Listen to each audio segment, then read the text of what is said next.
BTR government के 2 साल पूरा होने के इस सेलिब्रेशन में आज हमारे बीच में उपस्थित हमारी मुख्य अतिथि हमारे असम के महामहिम गवर्नर प्रोफेसर जगदीप मुखी जी, हमारी स्पेशल गेस्ट बैजन जी पंडा जी, आज इस मंच से विराजमान असम के मंत्री यूजी ब्रह्मा जी, हमारे काउंसिल के स्पीकर काटीराम बोरो जी, डिप्टी चीफ गोविंद बसुमतारी जी, हमारी ईएम घनश्याम दास जी, इस मंच से उपस्थित हमारे आमंत्रित अतिथिगण, हमारी सरकार के प्रिंसिपल सेक्रेटरी, मैं सबको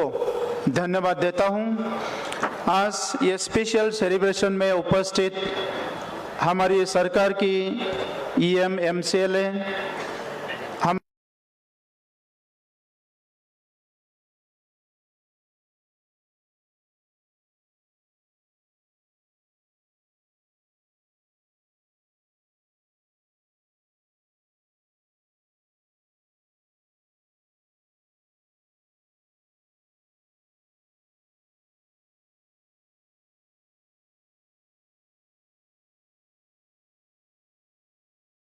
आज बोडोलैंड के कोने कोने से हमारे मित्रों, हमारे भाई बहनों इकट्ठा हुए हैं, इसीलिए मैं ज़्यादा भाषण रखना नहीं चाहूँगा। आज हमारे लिए सचमुच एक बहुत बड़ा दिन है कि हमारी सरकार 2 साल कंप्लीट किए हैं। हम लोग सोचे नहीं थे कि एक समय ऐसा बोडोलैंड में आएंगे जहाँ शांति और अमन से सब लोग जीने का एक अवसर आएगा। मैं पहले प्रधानमंत्री नरेंद्र मोदी जी को धन्यवाद देना चाहूँगा कि आपके प्रधानमंत्री जी के ब्लेसिंग से, मार्गदर्शन से सन 2020 में बोडो समझौता हुआ, 3rd बोडो एकॉर्ड हुआ और उसके बाद ही बोडोलैंड का हालत सुधर गया है। मैं आज इस मंच से भारत के गृह मंत्री अमित शाह जी को धन्यवाद देना चाहूँगा।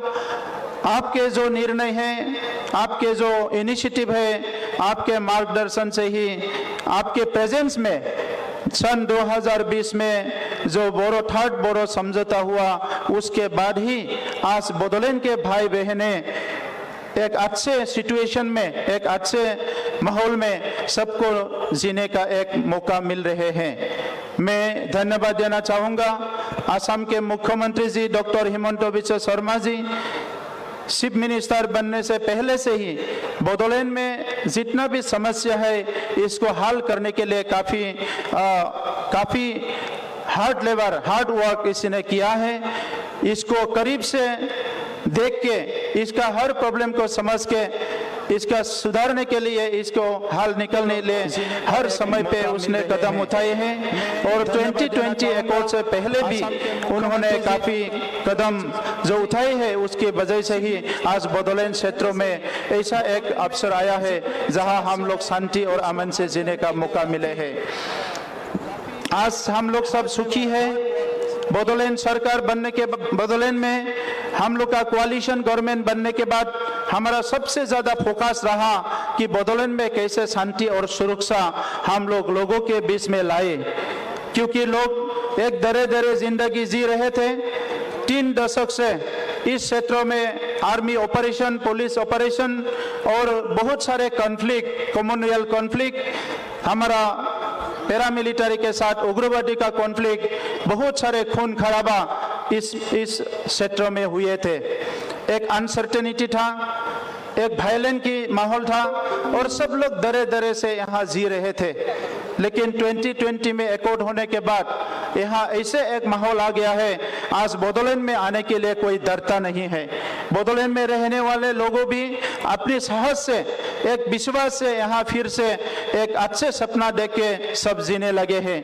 एक समय था जब शाम होते हैं बोडोलैंड में रहने वाले लोग अपने अपने घर में चला जाते हैं, कोई सोशल फंक्शन नहीं होता था, कोई प्रोग्राम नहीं होता था और एक भारत के दुनिया के सबसे बड़ा लोकतंत्र के एक कोने में, एक क्षेत्र में ऐसा होना हमारे लिए बहुत दुख की बात था। लेकिन आज हम बोलना चाहूंगा, देश में जब निर्णय लेने वाले दिल्ली नेता हमारे आते हैं, जब देश में कोई नेता आते हैं जो निर्णय लेते हैं, सोचते हैं, इसके ऊपर काम करते हैं, तभी देश बदल जाते हैं।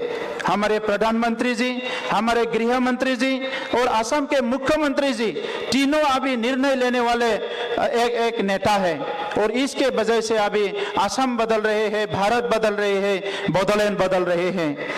हम आने वाले समय में केंद्र सरकार और राज्य सरकार की सपोर्ट हम चाहेंगे, क्योंकि केंद्र सरकार और राज्य सरकार के सपोर्ट के बिना हम कभी भी बोडोलैंड में ऐसे एक जो है माहौल इसको कंटिन्यू कर नहीं पाएंगे। मैं महामहिम जी को धन्यवाद देना चाहूंगा। जिस समय बोडोलैंड में इतना करप्शन हो रहे थे, इसमें सिस्टम कंप्लीटली बिगड़ गया था, उस समय पे एक गवर्नर शासन आए थे कुछ पाल के लिए। उस समय पे महामहिम जी ने बोडोलैंड में अच्छा शासन लाया। यहाँ जो काम ना करने वाले लोग थे उसको काम करवाया। यहाँ जो सिस्टम बिगड़ गए थे वो पूरा सिस्टम को फिर से सुधार के लोगों के भलाई के लिए पूरा सिस्टम को प्रचलन करने का गवर्नर हमारे महामहिम जी ने यहाँ एक अच्छा माहौल बना के दिया है। इसीलिए मैं महामहिम जी को धन्यवाद देता हूं। आज बोडोलैंड में हम नए पॉलिटिशियंस हैं, यहाँ सरकार में हम लोग आए हैं, सब लोग सीख रहे हैं, लेकिन जिस क्षेत्रों में हमारे माँ बहन रहते हैं, जिस क्षेत्र में हमारे पिताजी, हमारे दादाजी, नानाजी, भाई सब लोग रहते हैं, इस क्षेत्र को आगे ले जाना हम सबका जिम्मेवारी है, हम सबका रेस्पॉन्सिबिलिटी है। प्रधानमंत्री जी ने जो अभी एक स्लोगन लाया है, एक मिशन है कि एक भारत श्रेष्ठ भारत। ये भारत अगर श्रेष्ठ होना है, बोडोलैंड भी श्रेष्ठ होना पड़ेगा, बोडोलैंड में रहने वाले हर व्यक्ति को श्रेष्ठ होना पड़ेगा। इसके लिए हम लोग को काम करना होगा। जब शांति होगा, जब अमन होगा, जब स्टेबिलिटी रहेगा, तभी हम लोग अच्छे से सोच पाएंगे, अच्छे से काम कर पाएंगे। बोडोलैंड के एजुकेशन का हालत बहुत बुरा स्तर पे चले गए थे। इसको सुधारने के लिए हम लोग केजी से पीजी काफी काम हमने शुरू किया है। हम लोग टीचर ट्रेनिंग शुरू किया है, हमारे स्टूडेंट से काउंसलिंग प्रोग्राम शुरू किया है, गवर्नमेंट ऑफिशियल्स को काम कराने के लिए काफी कदम हमने उठाए हैं। एजुकेशन में हम लोग काफी सुधार लेने का काम किया है। इकोनॉमिक डेवलपमेंट के लिए agriculture sector, animal husbandry, handloom and textile, sericulture, हर विषय पे हमने जो 2 साल हमारे चला गया है, ये 2 साल में हमने काफी कदम उठाए हैं। केंद्र सरकार के जितना भी फंड आते थे, ये फंड पूरा करप्शन में चला जाते थे। राज्य सरकार के जितना भी फंड आते थे, ये फंड करप्शन में चला जाते थे। और हमारी गवर्नमेंट आने के बाद हमने एक व्हाइट पेपर निकाला, और उसमें हमने देखा कि व्हाइट पेपर निकाले तो हमने देखा कि अगले सरकार का जो है 2900 करोड़ का एक लायबिलिटीज था, और एक काउंसिल में जो स्टेट नहीं है, केंद्र सरकार नहीं है, एक छोटा सा काउंसिल में 2900 करोड़ का लायबिलिटीज, ये हमारे लिए बहुत बड़ा इश्यू था। हमारे मुख्यमंत्री जी ने हम लोग को सलाह दिया, हमारे काफी सीनियर्स ने हम लोग को एडवाइस किया, और उसके बाद एक नीटकॉन करके जो फाइनेंशियल फर्म है गवर्नमेंट ऑफ इंडिया का, जो एक